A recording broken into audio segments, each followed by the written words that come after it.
अस्सलाम वालेकुम साहबो। डॉक्टर शब्बीर अहमद आपकी खिदमत में। आज 27 सितंबर 2010 है और हाल ही में अमेरिका ने 59 ईयर्स 59 साल पुरानी अपनी डॉक्यूमेंट्स डीक्लासिफाई की हैं। वो लोग जो मेरी तरह पाकिस्तान के साथ पैदा हुए और बड़े हुए, उनके दिलों में एक खलिश कांटे की तरह खटकती रही है कि शहीद मिल्लत लियाकत अली खां का कातिल कौन था। ये जो डॉक्यूमेंट्स महकमा खारजा ने डीक्लासिफाई की हैं वो मुझे भी भेजी हैं, और दुख के साथ साथ एक ऐसा रिलीफ मिला है। यूँ समझिए कि पाकिस्तानियों की ज़िंदगी अंगारों पे लौटते गुजरी है कि आखिर ये 16 अक्टूबर 1951 को कंपनी बाग रावलपिंडी में हुआ क्या था। पाकिस्तान के मकबूल तरीन मुहिब वतन वज़ीर आज़म को शहीद कर दिया गया, और नाम आते रहे लोगों के मुख्तलिफ। कोई कहता है ग़ुलाम मोहम्मद गवर्नर जनरल जो थे उन्होंने कत्ल कराया, किसी ने मुश्ताक अहमद गुरवानी का नाम लिया, किसी ने कुछ कमीशन बैठते रहे, कमेटियां बैठती रहीं। फिर मारीपुर में सुना हमने कि पाक फ़ौज के काबिल तरीन जर्नैल उस उक़दा की कुशाई, उस साजिश की जो तहलील थी, हल था, वो लेके कराची जा रहे थे तो उनका तैयारा मारीपुर में गिर गया। उससे पहले एतजाज़ अहमद साहब शायद, जो मुल्क के सबसे बड़े इंटेलिजेंस ऑफिसर थे, उनका हवाई जहाज़ भी जंगशाही के करीब शायद गिर गया था। तो हमेशा ये रहा कि शहीद मिल्लत का कातिल कौन है, उलझाव रहा, और ये उलझाव दिलों में रहा, ज़हनों में रहा, हमें बहुत परेशान करता रहा। अच्छा जी, ये भी कहा जाता था कि क्योंकि लियाकत अली खान ने रूस का दौरा नहीं किया था, इनकार कर दिया था रूस को, और अमेरिका चले गए थे, इसलिए अमेरिका उनका, माफ़ कीजिए, रूस दुश्मन हो गया, लिहाजा ये कत्ल रूस ने करवा दिया। जितने मुंह उतनी बातें, लेकिन कोई सबूत किसी के पास नहीं। ये जो डीक्लासिफाइड डॉक्यूमेंट्स हैं, ये मैं आपकी खिदमत में उनका खुलासा पेश करता हूँ, आप हैरान हो जाएंगे, और मुमकिन है कि आप शुक्रिया अदा करें मेरा कि आपके दिल से भी वो फांस निकली हो जो 59 बरस से हम लिए फिर रहे थे। तो वजारत खारजा अमेरिका की डॉक्यूमेंट जो कहती है वो ये है कि अमेरिका ईरान के तेल के चश्मों पे नज़र रखता था।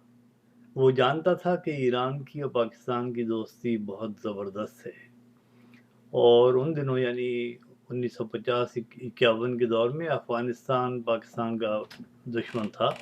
वाहिद मुल्क था जिसने पाकिस्तान को तस्लीम ही नहीं किया था। तो इस सूरत हाल में जब अमेरिका से जो हैरी ट्रूमन सदर थे उस वक्त, उन्होंने लियाकत अली खान से फरमाइश की कि अपने करीबी दोस्तों ईरानियों से कह के तेल के चश्मों का ठेका और मैनेजमेंट अमेरिका को दिलवा दें, बजाय किसी और यूरोपीय मुल्क को दिलवाएं। तो लियाकत अली खान ने ये फरमाया कि मैं ईरान से अपनी दोस्ती का नाजायज़ फ़ायदा नहीं उठाना चाहता कि उनके दाखिली मामलात में मदाखलत करूं। अगले रोज़ सदर ट्रूमन का कुछ धमकी आमेज़ टेलीफोन लियाकत अली खान शहीद को मौसूल हुआ। उन्होंने जवाब में कहा, लियाकत अली ने कहा कि मैं ना काबिल ख़रीद हूँ और ना किसी की धमकी में आने वाला हूँ। ये कह के फ़ोन बंद कर दिया और हुक्म दिया कि आइंदा 24 घंटे के अंदर अमेरिका के जितने तैयारे पाकिस्तानी हवाई अड्डों पर खड़े हैं वो परवाज़ कर जाएं, अपने मुल्क को वापस चले जाएं। अच्छा, वॉशिंगटन डीसी में उसी लम्हे फिर एक मीटिंग हुई और तय हुआ کہ یہ نواب زادہ ہمارے کام کا آدمی نہیں ہے۔ دیکھیے کیریکٹر دیکھیں لیاقت علی خان کا، کہ نہ وہ کسی لالچ میں آتے ہیں نہ دباؤ میں آتے ہیں۔ تو امریکہ نے پاکستان میں ایک قاتل کی تلاش، کرائے کے قاتل کی تلاش بہت دوڑ دھوپ کے ساتھ شروع کر دی۔ اس زمانے میں ان کا سفارت خانہ کراچی میں تھا، جو دارالخلافہ تھا، پاکستان کا کیپٹل تھا۔ اور کتنی خوشی کی بات ہے اور حیرت کی کہ اس زمانے میں امریکہ جیسے ملک کو پورے پاکستان میں کرائے کا ایک قاتل نہیں مل سکا۔ پھر واشنگٹن ڈی سی سے کراچی اپنے سفارت خانے اور کابل کے سفارت خانے کو ٹیلی فون گیا کہ قاتل کو افغانستان میں تلاش کیا جائے۔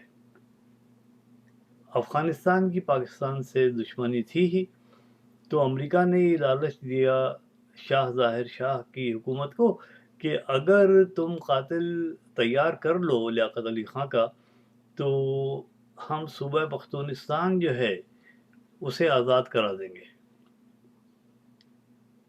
افغان حکومت فوراً تیار ہو گئی۔ انہوں نے 3 آدمی ڈھونڈے، بلکہ ایک تو سید اکبر تھا جسے گولی چلانی تھی، 2 مزید افراد تھے جنہیں عین موقع پر سید اکبر کو قتل کر دینا تھا تاکہ کوئی نشان، کوئی گواہ باقی نہ رہے اور قتل کی سازش دب کے رہ جائے۔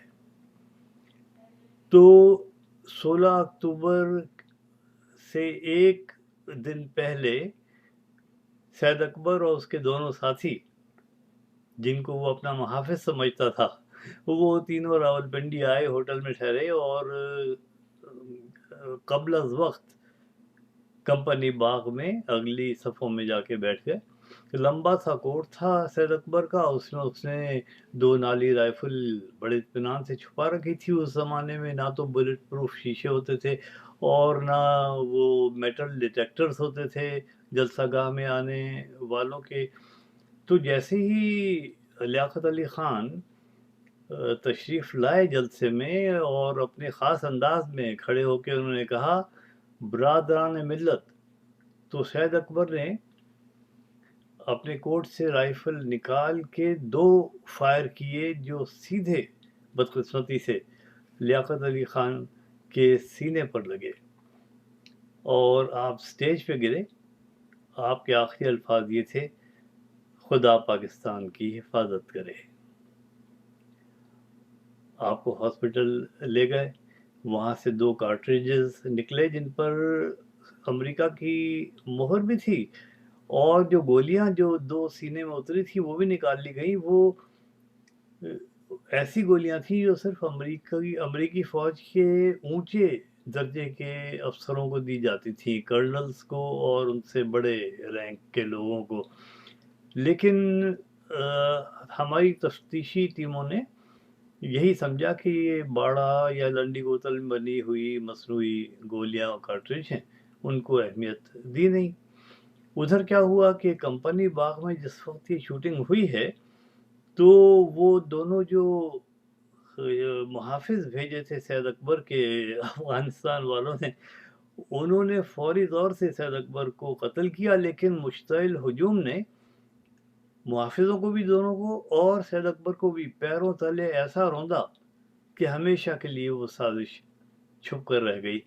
اور اب ڈی کلاسیفائیڈ ڈاکومنٹس جو ہیں انہوں نے اس معاملے کو صاف کیا ہے کہ دیکھا جو تیر کھا کے کمی گاہ کی طرف، اپنے ہی دوستوں سے ملاقات ہو گئی۔ دوسرا شعر جو یاد آتا ہے، تیرے خاک و خون سے میں نے یہ جہاں کیا ہے پیدا، صلائے شہید کیا ہے تب و تاب جاودانہ۔